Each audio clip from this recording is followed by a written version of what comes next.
वित्त मंत्री निर्मला सीतारमण ने 1 फरवरी को वित्त वर्ष 2026-27 के लिए केंद्रीय बजट पेश कर दिया गया है। इस बजट में एक तरफ सरकार ने मैन्युफैक्चरिंग, एक्सपोर्ट और ग्रीन एनर्जी को राहत दी, तो वहीं शेयर बाजार से जुड़े निवेश और कुछ गतिविधियों को तगड़ा झटका दिया है। तो अब लोगों के मन में सवाल है कि आखिर इस बजट के बाद सस्ता क्या होगा और महंगा क्या होगा, तो वो हम आपको बताते हैं। दरअसल बजट 2026 में सरकार ने कई अहम वस्तुओं और सेवाओं पर टैक्स और कस्टम ड्यूटी घटाई है, जिससे कस्टमर्स, एक्सपोर्टर्स और रणनीति क्षेत्र के लोगों को राहत मिलने की उम्मीद है।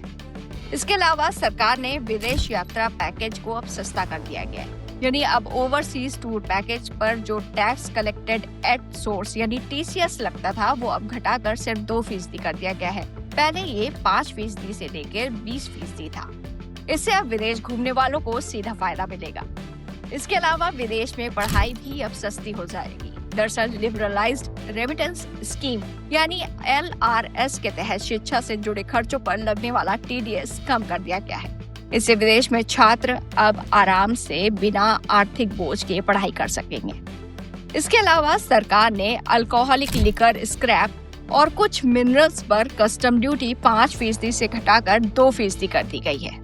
अब बात कर लेते हैं कि इस बजट के बाद आखिरकार महंगा क्या होगा, तो वो भी हम आपको बताते हैं। सबसे पहले इनकम टैक्स की बात करते हैं। इनकम टैक्स में अगर आपने गलत जानकारी दी तो उस पे आपके खिलाफ सख्त कार्रवाई होगी।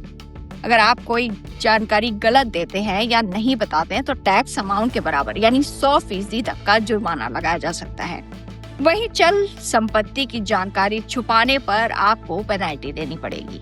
इसके अलावा शेयर बाजार में F&O ट्रेडिंग महंगी हो गई है, यानी फ्यूचर्स और ऑप्शन में ट्रेड करने वालों के लिए बुरी खबर है। स्टॉक और ऑप्शन और फ्यूचर्स ट्रेडिंग पर सिक्योरिटीज ट्रांजैक्शन टैक्स यानी STT को 0.02% से बढ़ाकर 0.05% कर दिया गया है।